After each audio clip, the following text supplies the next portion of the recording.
Hi, and welcome to This Emotional Life. My name is Thomas Bradbury, and I'm a professor in the psychology department at UCLA. And my name is Benjamin Carney, and I'm also a professor in the psychology department at UCLA. And Tom and I have been doing research together on marriage and intimate relationships for about 20 years.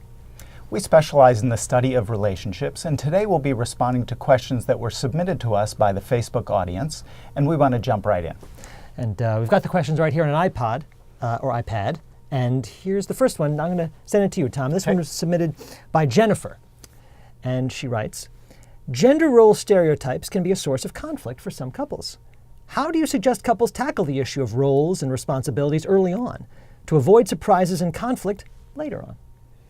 Jennifer's right. This is a good question, and people often find themselves stuck around questions of what men are supposed to do and what women are supposed to do and how people are supposed to behave in relationships and why aren't you doing this for me and why are you being such a man or why you're being such a woman. So this is an important question, and people do argue about these issues all the time in relationships.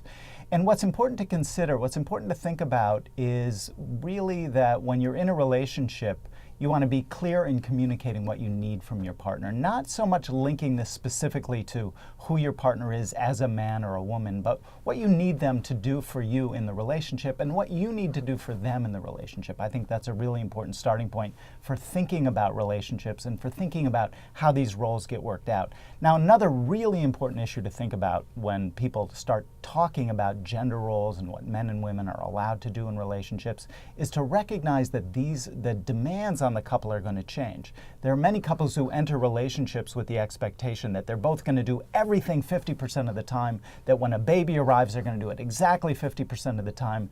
And then when the baby does arrive and there are different issues that come up around childcare, around who's going to work or whose job is going to pay better, all bets are off and all new roles need to be renegotiated. So it's important to have conversations early on about what you're expecting and to talk about the things that you notice early in your relationship that are bothering you a little bit and get those out.